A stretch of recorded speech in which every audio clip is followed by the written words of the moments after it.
people. Hey, how you doing today? We got Marge right here. Now, I know I'm working on it. I got all kinds of other ideas for mugs, and I'm working right now on Merch the Patron Saint of the Lost Kitty. That's the one I'm trying to get out right now. But I just sent out all them envelopes and everything like that. So keep your eyes peeled for them turquoise envelopes, man. They're already in the mail, hot on their way. Gonna come to a mailbox near you, okay? Day 23, people. Boy, these 30 days have just flown by, haven't they? They're going super quick. Really excited about that. How do you feel about it? How you doing? Glad you're here. Check in with yourself. You got that hurricane eye wall strong? Boy, I heard they got that hurricane down there in Florida. I don't know if it's going to turn into Florida or not, but it's exciting, isn't it? Well, for me, over here in California, watching far away to see what happens. I heard they got some good waves over there, too. The Sulk, he's out there surfing today, people. Can you believe that? On the Sulk stream. He's out there surfing them, riding them hurricane waves today. Got me so damn jealous. You know, wish I was over there doing that, too. Damn it. All right, get him, John. Get out there and have some good waves, okay? We had a great interview with Ibai Canales. Love saying that name. You know, our Basque buddy over there in northern Spain. So go give that a watch if you haven't seen it. A lot of fun. The guy's a firecracker, man. He is a firecracker. A lot of fun. Then don't forget, we're going to do that live again on Saturday. 11 a.m. Pacific Standard Time. So that's 2 p.m. Eastern, just to give you a heads up, okay? Now, I wanted to make this quick because we got a lot of stuff to get to today, okay? So I'm going to keep it kind of short. So James, I know you like them short. I'm trying to keep it short. James, the only guy that out there, he's asking for it shorter, not longer. You know what I mean? But hey, that's a woman thing, I guess. I don't know. So here we go. All right. Now, we talked about making that critical eye, making him your friend instead of your foe, okay? Now, everybody is born with the critical eye attached to their identity, all right? And so anytime anybody criticizes you, it's a direct attack on who you are as a person, your identity, and you freak the fuck out and you respond all emotional and shit and like, you know, try to be like, "Rah!" You know, like some feral cat, you know what I mean? Here you're out there trying to feed them in the backyard and they're going, and you're like, damn, I'm just trying to help you out. You're staying in my backyard. I'm trying to help you out, and here you are hissing at me like I'm in the wrong. Calm down. Somebody once told me that the strategies we use to survive childhood trauma destroy us when we become adults. And that's true. I've seen it many times. So think on that one for a minute. That's kind of what we're talking about right here with that critical eye being attached to your identity. It really perverts and gives a grand delusion of the point of view that you look through in order to see the world. It distorts the lens in which you look through. And it forces you to maintain that childish concept and take it into adulthood. And then you have to try to force the world to fit your concept, and that's where the crazy behavior comes out. It's called maladaptive techniques or maladaptive behavior. You don't want that. How do you get rid of that, right? How do we move along? How do we become fantastic creators? Because in order to become a creator, you have to get everything inside of you established first and lined up and calibrated, you know. We talked about that emotional plumbing. That's exactly what it is. You got to get them pipes straight. You got them laid out and all that, cleaned out so that the water of your creativity can flow. That's what we're talking about here, okay? So how do we do that? Well, you first got to take your critical eye and say, no, it's not who I am. It's the product. You have to attach it to the product. So what you do is when people criticize your product, you have to verbally tell yourself, no, they're just talking about the product. They're not talking about me personally.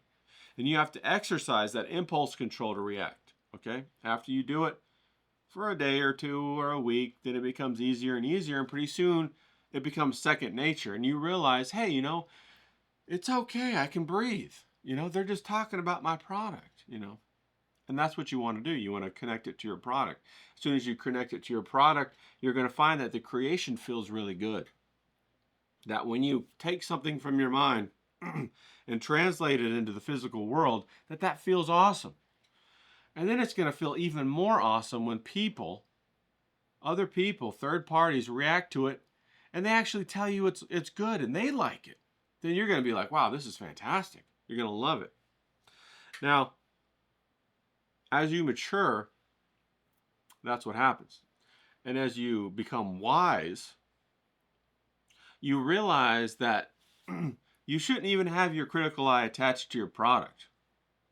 You should instead have it attached to the production process. You should have it attached to the abstract pipeline of your thought and how you create things. Okay? Now, what we're talking about when I talk about that abstract thought process is really information organization combined with frequency or rhythm. That's what it really is. You have to maintain that rhythm. You know, because when you're making something, information has to go in a certain order. That's the frequency. That's the rhythm. You solve certain problems at certain times. After you master that, then you will see a dramatic improvement in the quality of your creation and in the throughput. That's how much information goes through, and the throughput of your creativity. It becomes like riding a bike or flying, or after you master how to swim.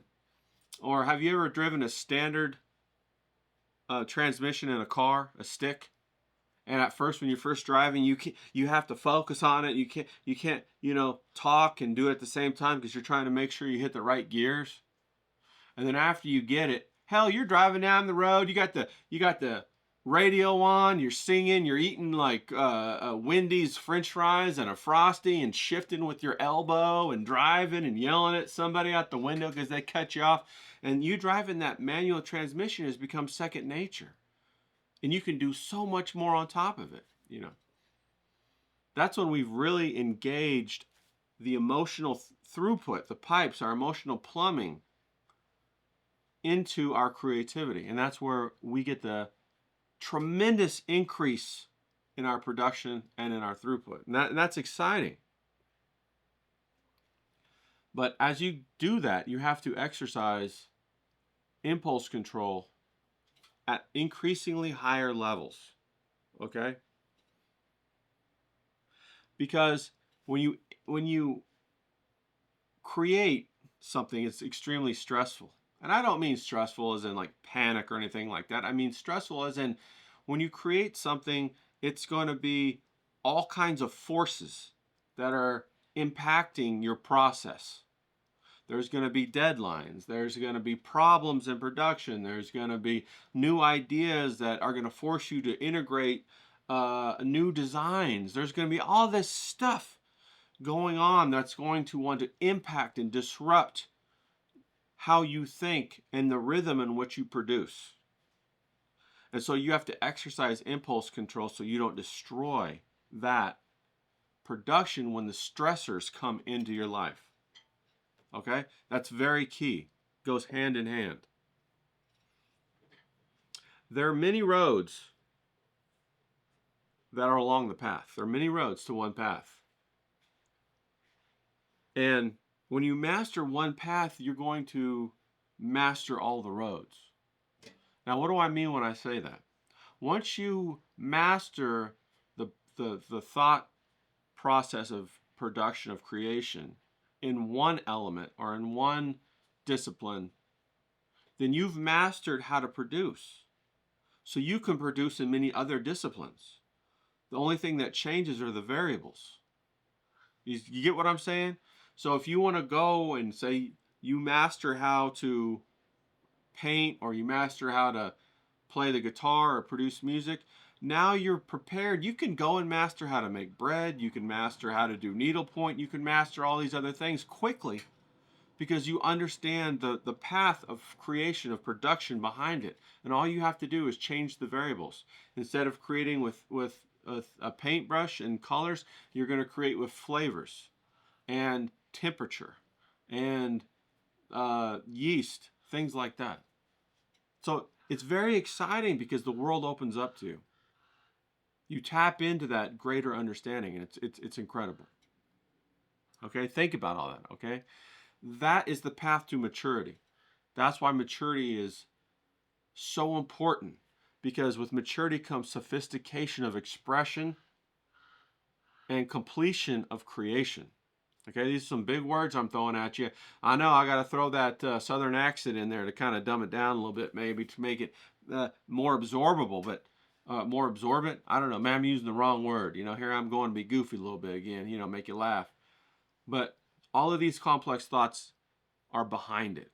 Okay? And as soon as you absorb them, then you can express the creativity in whatever manner that you want, and it becomes extremely powerful. All right.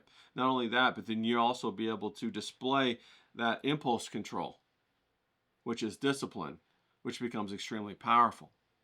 Okay. Now, enough of that. Let me take a sip and we'll go ahead and move on real quick. Now, James, I'm watching. I'm trying to keep it short, man. I got the clock going. I got the timer going. Okay. Now, we were yesterday doing our 3 thumbnails. Okay. Did you get your 3 thumbnails done? I got my 3 right here. See them right there? And remember, you commissioned yourself to do 3 thumbnails, because now you're going to go ahead and you're going to talk to yourself. You're going to have your little meeting. You're going to say, hey, self, which one do you like better? Okay. Now, you could debate all you want to in your mind about the pluses and minuses, the pros and cons of each one from an intellectual standpoint, right? But that's not what we're about. All right. We're not about the perversion of information through cognitive dissonance or bending of it through logical expression. What we're about here is when you look down, you got fresh eyes today, people. When you look down at your paper, which one do you go to? Just emotionally. Which one are you drawn to? Okay? That's the question. That's the answer. You close your eyes, you open them real quick, and you see which one you love, and you go with that one. That's it. That's what you're going. You're taking that exuberance and that excitement, and you're running with it, okay? So when I look down really quick, I like this one the best. I picked this one right here. Okay? I love the colors. I love the visual communication. I love a lot of things about it. It just agrees with me right away, okay? So now what I want you to do, and you, as your boss, you're your own boss, and you're your own patron, and your patron's telling you, hey, I like this one. Now I want you to go and I want you to sketch that one out bigger on the page, the whole page now. We're going to do a big one, okay, people? We're going to go ahead and we're going to pull in that third brush, because we're going to do a big one, that little brush. We're going to use it this time, so right? You're going to get your money's worth out of it, okay?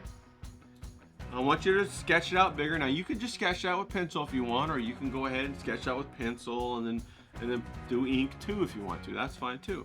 But then tomorrow what we're going to do is we're going to come in and we're going to lay down our first layer of watercolor. Then the next day we're going to do the next layer.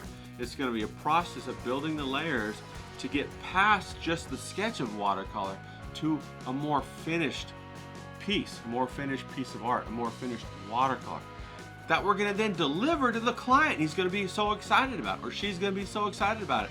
And that person who's going to be excited is you. You're going to be excited. So let's go ahead, let's get after it, and let's make that happen. Marge says, hey, come on now, let's do it.